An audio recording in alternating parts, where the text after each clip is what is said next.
some of the guys I train with, they are absolutely amazing. Just seeing them, it's very inspiring because I can stick with them in workouts. But yeah, that we got to see the guys race before our girls championship race, and I saw them running in the low 1550s, and so I said I want to do that too. I can't. Why not me? Like I stick with them in workouts. So yeah, that's I think an inspiring thing about training with guys is sometimes they can show you a little bit about what is possible for you when you didn't think it was possible.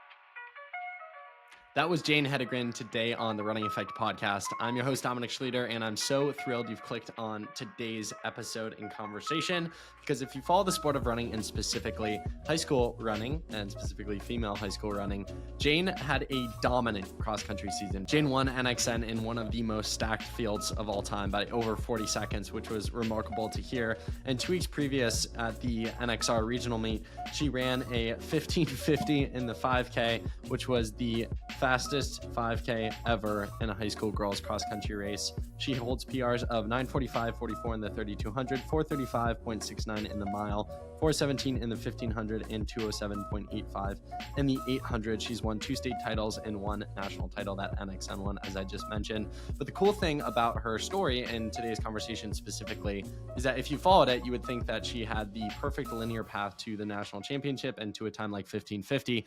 But as this conversation outlines in details, Jane actually had quite a few setbacks, which she goes into detail in this conversation. And I really think it provides a lot of good insight as well as comfort if you're going through a setback on how to keep belief in your dreams, as well as just the ways to go about setbacks, both physically and more so mentally. I thoroughly enjoyed this conversation with Jane. I always enjoy my conversations with her.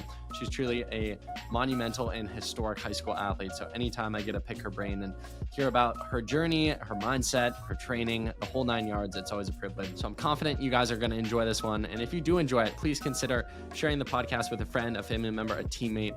The quickest way in which this podcast can grow is through the recommendation of a friend. My only final notes for you guys: please consider following the show or subscribing to the show. If you're watching on YouTube, I would greatly appreciate it. It takes 2 seconds to hit that button, and then also give us a follow and give us a 5-star review.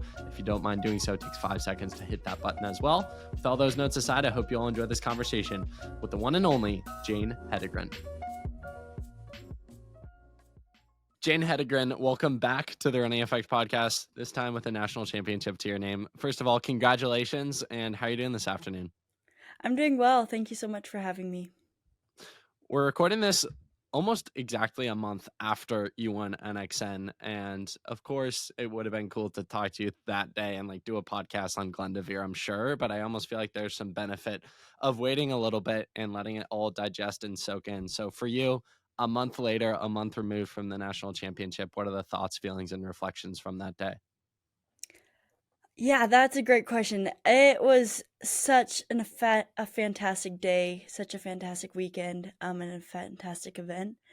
Kind of the reflections, I've been thinking over this last cross-country season, and there's been a lot that has happened, and I wouldn't have ever really expected it to end in the way it did with some of the trials that were happening during the season. And so I'm just so grateful that it all came together and was able to feel like myself and to race and give it my best effort on the day along with a competitive field.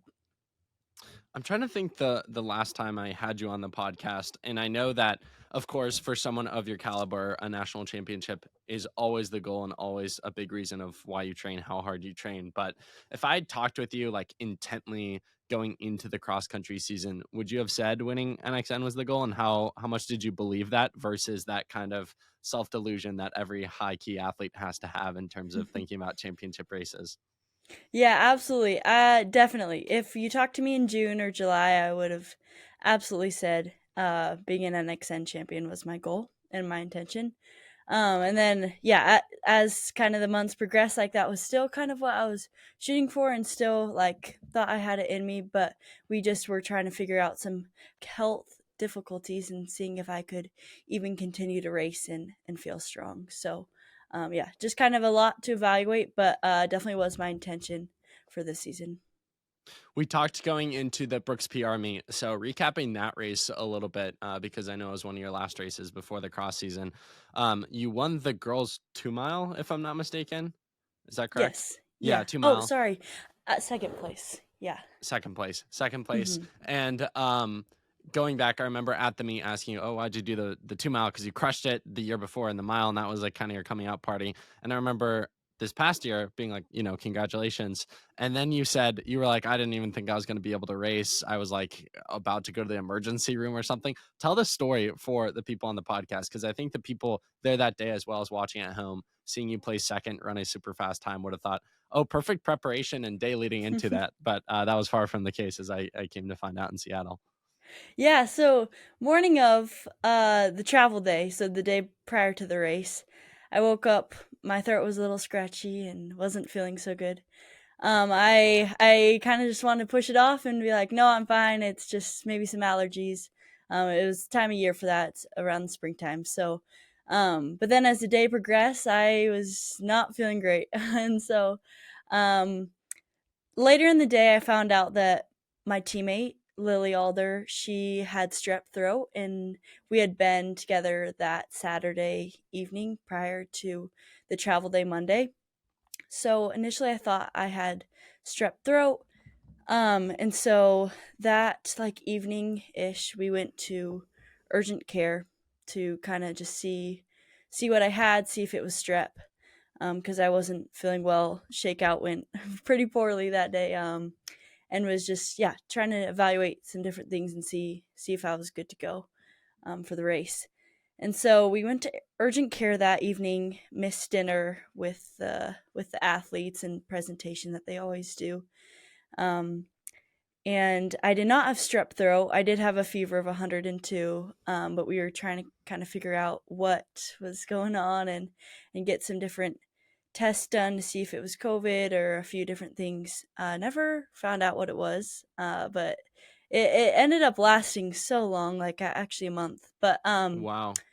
yeah, still don't know what it was. But yeah, the doctor was like, "Do not race. It is gonna go poorly." Like, kind of gave me five different options of like what I should do, and one of them was racing, but he's like, "Well, this could go poorly. You could pass out."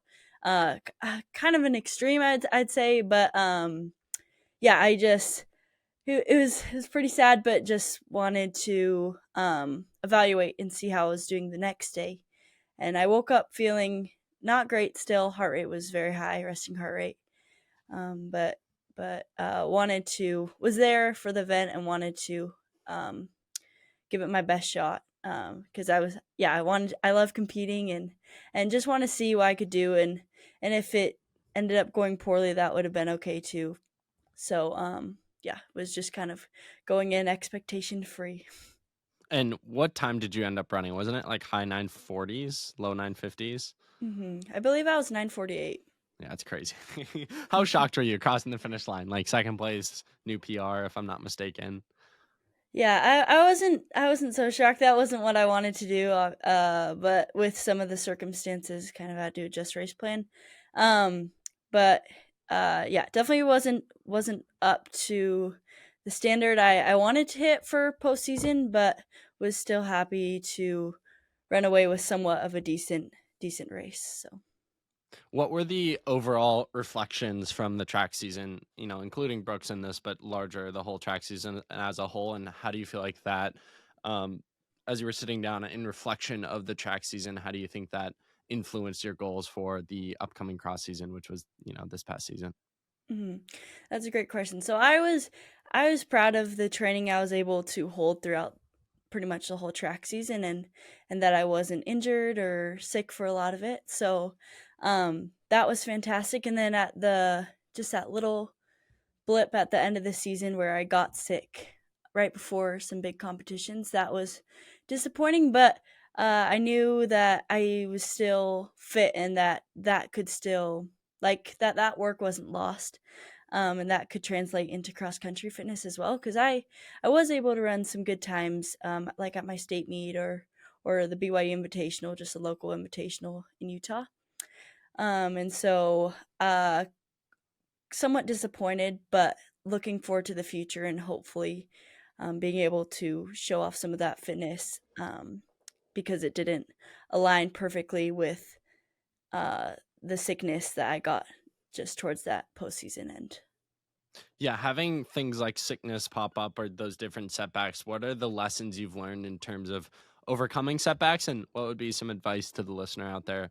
Maybe not running a 9:48 2 mile while having a 102-degree fever, but any other, advice you'd give to a listener who's in the midst of a setback and looking to still capitalize on the hard work that they've put in throughout the years? Yeah, I think just kind of reminding yourself of who you are and how you've gotten yourself to that point with hard work and dedication and resilience and such, and just having that circumstance, whether it's sickness, whether it's maybe some bad weather, or just a number of different things, having it impact you the least it has to impact you, like um, just trying to be a very very malleable racer and runner in person, and and and knowing that you can deal with setbacks and just yeah, trying to have it affect you the least it has to.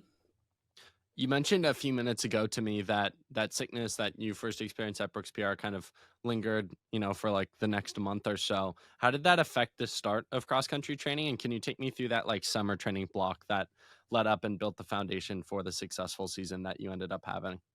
Yeah, absolutely. So, it was rocky getting back into it with that illness. My heart rate was so exponentially high on easy runs, workouts. I wasn't able to really complete it. So, I took more time off than I initially had hoped for.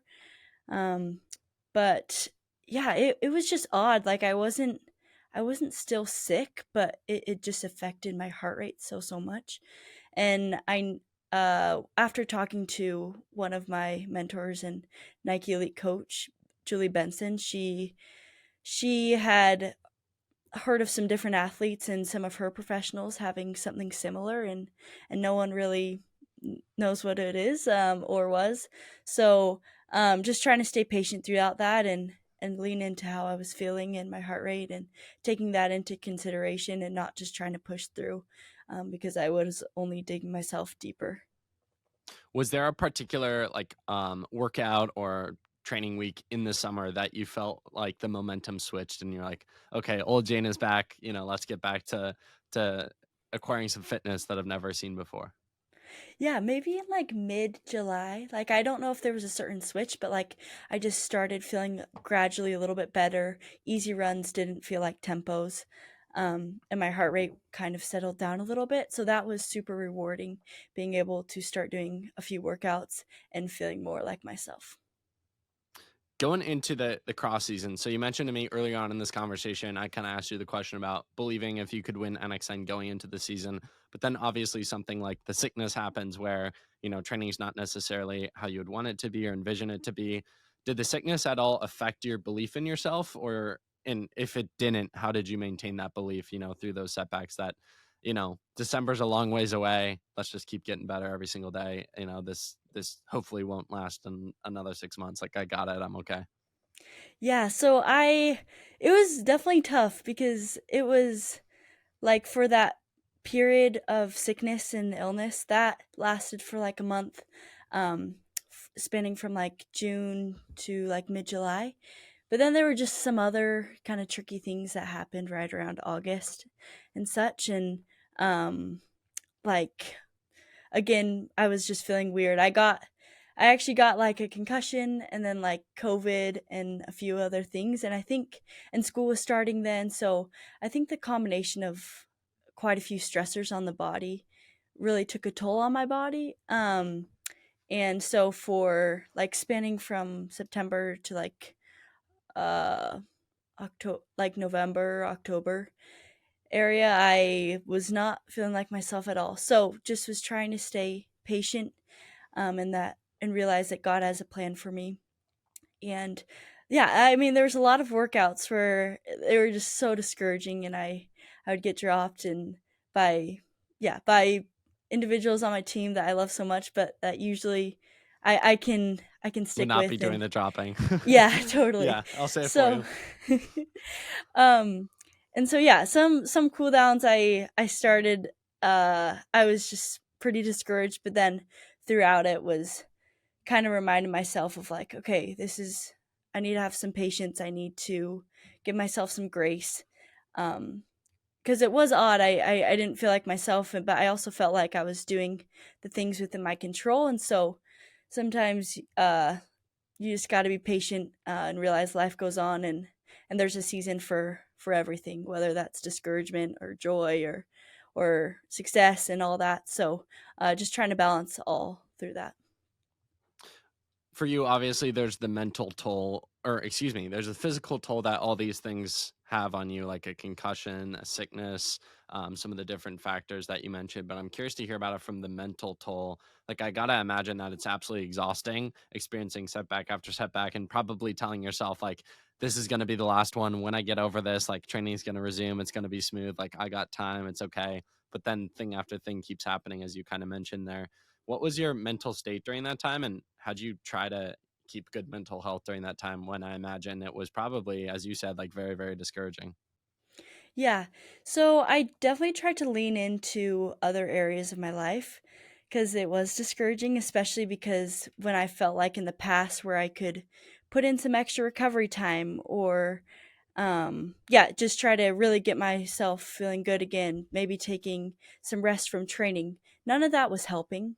So that was discouraging, but just like playing into other areas of my life, like my faith and my relationships and school and such, I feel like I was able to really lean into balance and develop these other areas. So I was able to have um, plenty of joy throughout these like discouraging times in a way. And then as well as just yeah, leaning into that faith and the joy that the gospel of Jesus Christ gives me.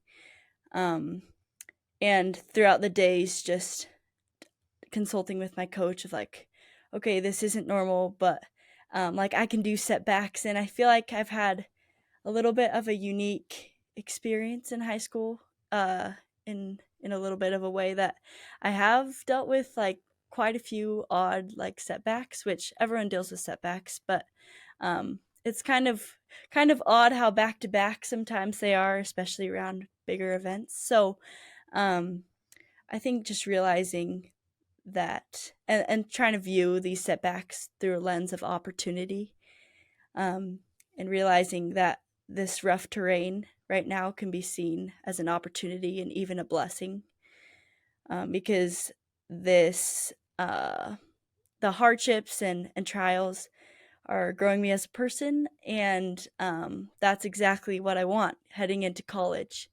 I want to be a resilient uh, individual and athlete.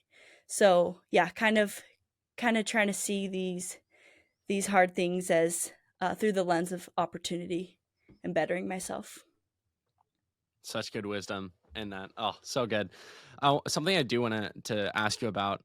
Obviously, you see what you do at NXR on paper and what you do at NXN on paper, and looking back, it would appear as if the season would have gone perfectly up until that point, right? If you throw out a time like I want to say you ran 1550 at NXR Southwest, just wild for starters. You would think on paper, if you told someone that a year ago and you said, what kind of training block did the person who ran that have? They would say, oh, it probably had to go absolutely perfect. They probably had to hit every workout and every split and every race leading up until that point. Obviously, that wasn't the case for you. What would you say this period taught you, as well as throughout the years, not exclusive to this season, as you even mentioned, these setbacks have been a recurring thing. What do you think that taught you about your ability to perform and do big things, even when the journey and path isn't completely linear? I love that.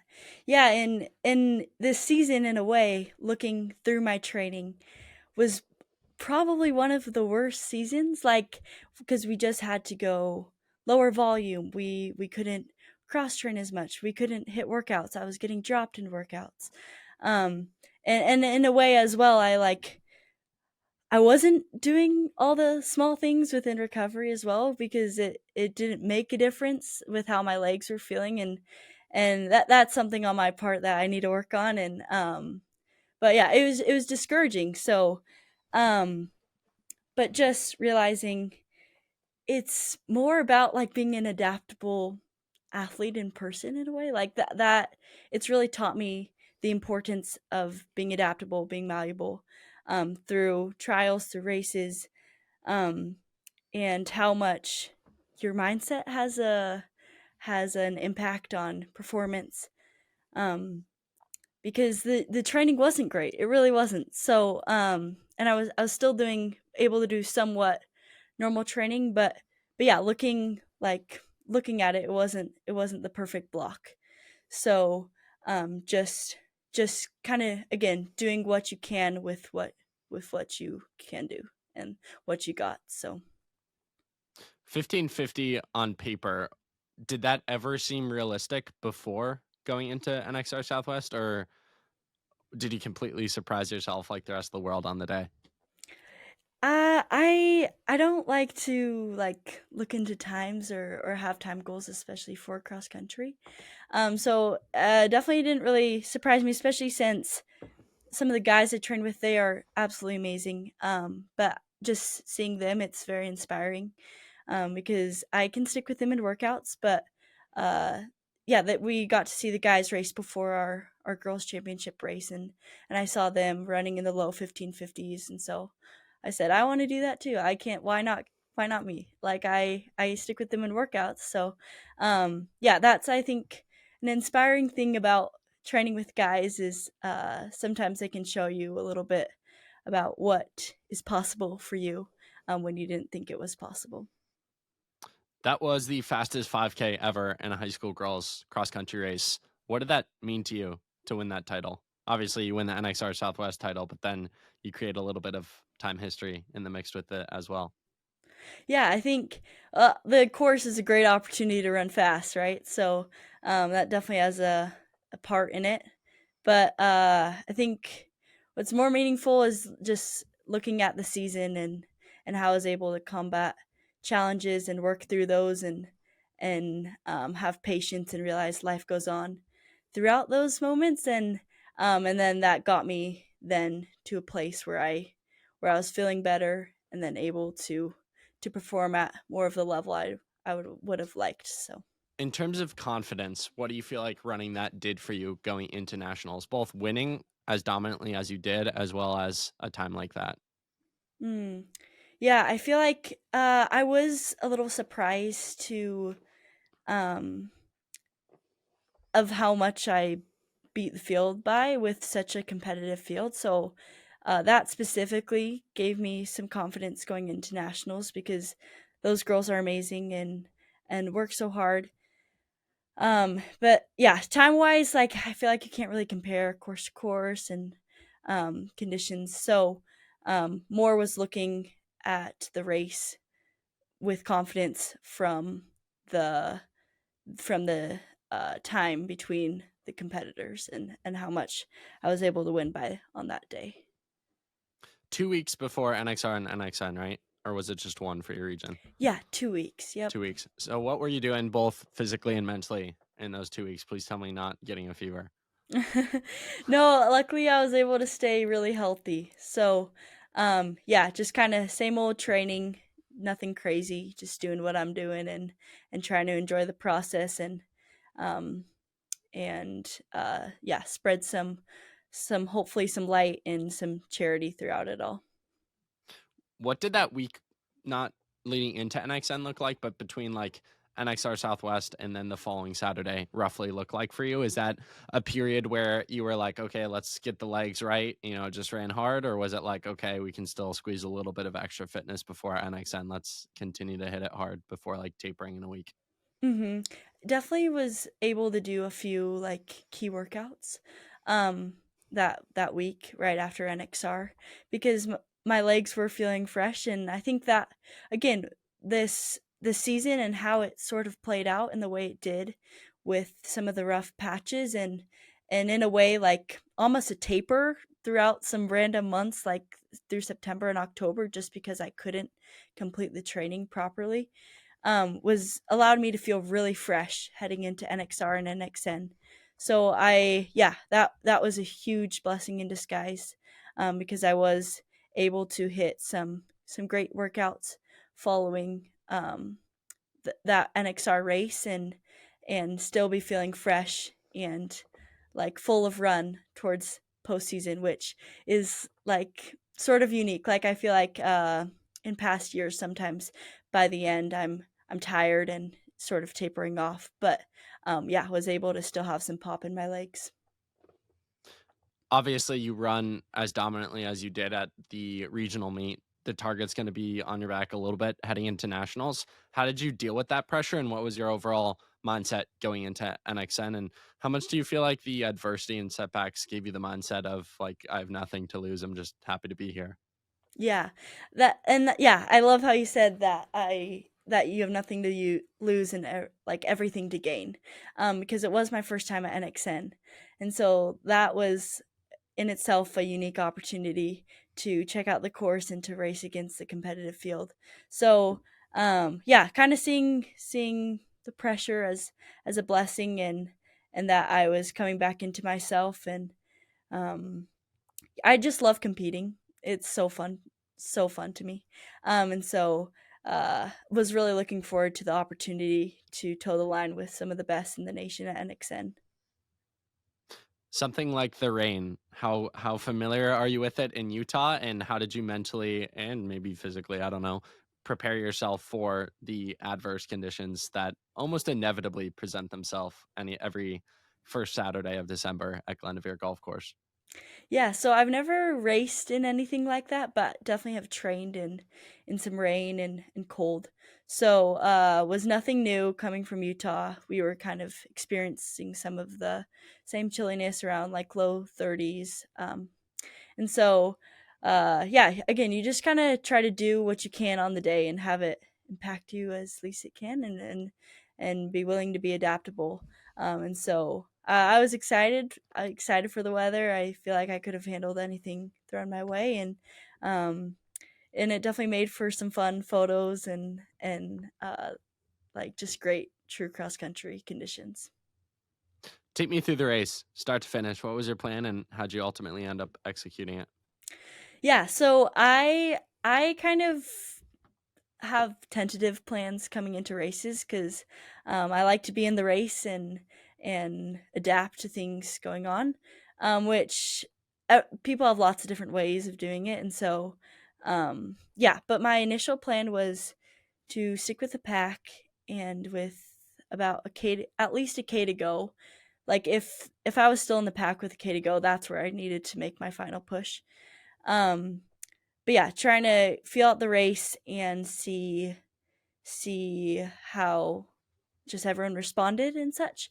That did not happen. I ended up going out and separated myself pretty early. And so yeah, it was just I was trying to be patient because looking back at years past, sometimes people will go out hot, and then the pack will come back to get them. So just wanted to be aware of how the races was run in the past. But yeah, went out, was expecting more people to be with me than there were, and so I think I was trying to stay patient and hopefully like have people come back to me like for the first mile or so.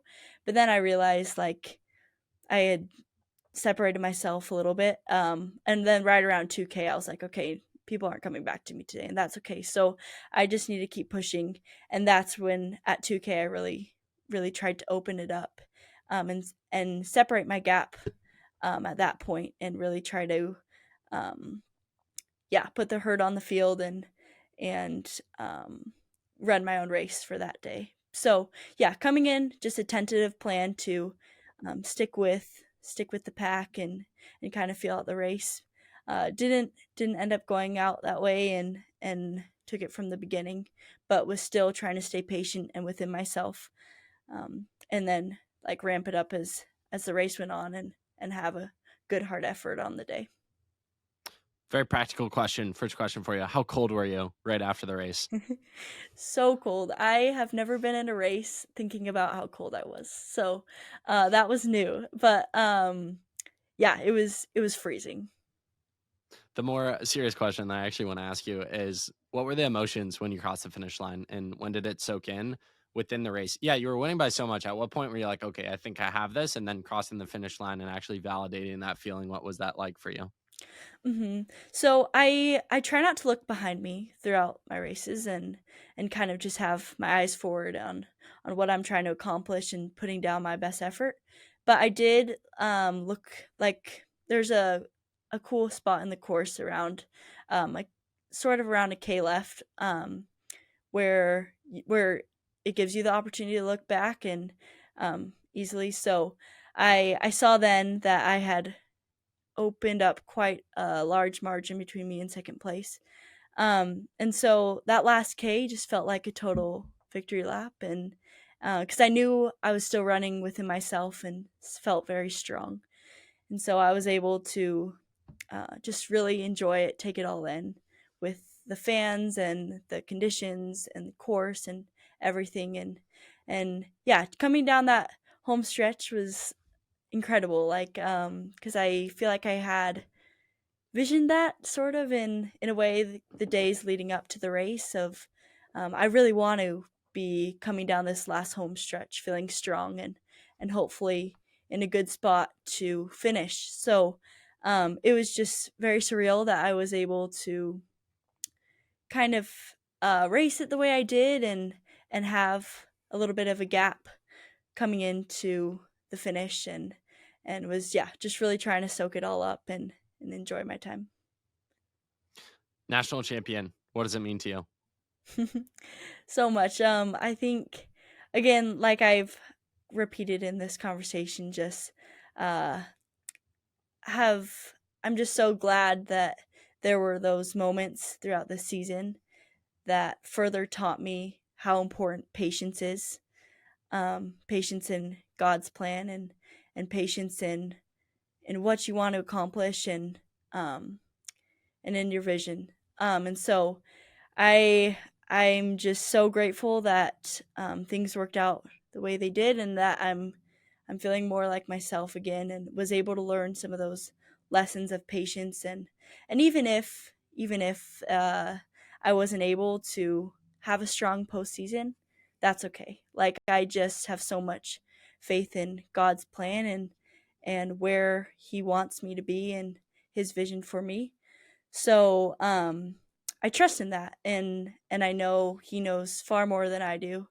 And so I'm grateful for the way it worked out, but I'm also just so grateful for the plan He has for me, and would have been absolutely fine if things didn't go in kind of the ideal like the ideal way of feeling strong and having a strong finish, because yeah, his plan is just so much greater than what I could ever hope for. So The one thing about these sorts of races in adverse conditions is a lot of times you get winners that just capitalize on the day and really embrace the condition. And I don't want to say win because of the condition, but a lot of times, like I'll speak on the guys race this year and the guys race last year with Charlie and JoJo. This is from my own mouth. Some people might disagree, but you run those races 10 times over, you probably get 7, 8 different national champions. It's total toss up. On your end, you won so dominantly. I can also confidently say you would have won that race 10 out of 10 times, no matter the conditions. And that's like a special thing to be able to say. And even the commentators during the race were just like, they almost didn't know what to talk about because there was really no race to commentate. It was just like kind of over before it began. To you, how were you able to capitalize on the day and just be so dominant, on the day that it counted? I'm sure the minute that track season was over, your eyes were set on that day. You marked it on your calendar, and then the months leading into it, the preparation, the training. How are you able to ultimately capitalize those 16 minutes? hmm yeah, I mean, just trying to prepare the best you can, right, throughout the season, and um, being disciplined and getting those sessions done and getting your sleep and just the whole preparation from June to December. You have so much time, and you want to make sure you're utilizing that time in a way that consistency is going to help you. And so, and being patient also throughout that process of, okay, I'm in base phase right now. I know I really am looking forward to this goal, but this is what will help me most to accomplish that goal. And taking things as they come and being excited and hopeful for what will come, but staying in the phase that you're supposed to. And then leading up to the race, again, just preparing as best you can. And I felt so prepared. I was ready to run. I was so excited the few days leading up, because it was a unique opportunity where I felt like just really prepared, and ready to go. Unlike some competitive races I've been in, where maybe things haven't gone great, or maybe there's some illness or an injury I'm treating. So yeah, it was just a really really special opportunity to feel prepared and feel ready to go. Looking ahead to track season as we start to wrap up this conversation, obviously, final track season. I don't know if you're more of a cross or track girl, but as I mentioned, that one race at Brooks, that one season, your sophomore season, was really where I feel like you started to make a statement that, like, I can be one of the best runners, not just in my era, but quite frankly, in history with the times that you've been putting up. What's the goals? What are the ambitions? Where's your mindset at going into the final track season of your high school career? I want to stay healthy, and I want to, again, just keep growing in my patience and resilience and strength, hopefully, because I want to be healthy coming into college, and hopefully set myself up for a great collegiate career. But I think I can do those things, and I think yeah, I can. Hopefully, those lessons will come, and I can keep running within myself. And I think as a byproduct of those, of my overarching goals of staying healthy, I think I can do that. And I think I can run strong this season. So I've never had a consistent cross season, so it will be interesting to see how the consistency around my cross will translate into my track season. And but yeah, I'm hopeful for the future. And I'd love to do some great things on the track within the 2 mile 5K space. So we will see how things Not the go. mile? I don't know. I feel like, ooh, maybe I would definitely jump in a few miles, but would love to maybe center my training more around the 5K and 2 mile this outdoor season. But I mean, plans can change, right? So we will see. But yeah, I'm excited. Final serious question for you, Jane. For those who have listened to our conversation today, what do you want to be the final takeaway message from the things discussed today? Hmm. Ooh, that's a great question. I would want the final takeaway message to just be to keep having hope, and patience, and uplifting others. This sport can be so much more than sport, and in the ways that you can treat your competitors and treat your teammates and the people in the small circle of that you have around you. So just keep being kind and reaching out to others in need, and being the best human you can be. Yeah, and then leaning into hope and belief, because belief is such a powerful thing. And great things can come to fruition with belief. So yeah, just yeah, having that belief and looking to others around you with charity. Love that. Jane, 10 quick rapid fire questions to close out this conversation. First question for you. What shoe are you currently training in the most? The Romero 17s. What's your go-to recovery snack or meal?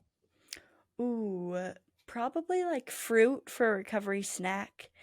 Um, but for a meal, I don't know. I love so much. Sorry, this isn't rapid fire. Well, it was snack or meal, so you technically answered it. Okay, Which we'll is go fair. fruit. We'll go with that. Number 3, what one part of your routine do you swear by? Ooh, meditation. Number 4, what's one piece of gear you can't live without? Maybe gloves this winter. It's been cold. That's a great response. What are we on? Number 5, what's your favorite workout for building speed? 9x400. 9, so specific. I love that. Okay. I've heard of 8 and I've heard of 10, not 9. Okay, that's the key to me running 1550, I guess. Number 6, what's your go-to mantra during a tough race or workout? I can do all things through Christ. Number 7, what's your ideal pre-race breakfast? Oatmeal and fruit. Number 8, what's the best running route or trail you've ever run? Ooh, probably Priest Trail in Oregon. Ooh, yeah, that's a good response there. That's like top 3 for me easily. Number 9, what's your most used app or tech gadget for training? Strava. Number 10, what's one underrated tip for staying injury free? Ooh, that's a good one. Sleep. Yeah, that's very good. And I think so often overlooked. Jane, really appreciate the conversation. Thank you so much for always being willing to hop on the podcast and, discuss your training, races, and mindset. It's so fun. And yeah, I just know the incredible things you're going to do in the sport. So it's always fun to be able to think like, oh, 5 years down the road, we can look back on this conversation and see what she was thinking and saying the month after she won her first national championship. So keep up the great work, and beyond excited to see the things you'll accomplish in 2025 and beyond. Thank you so much.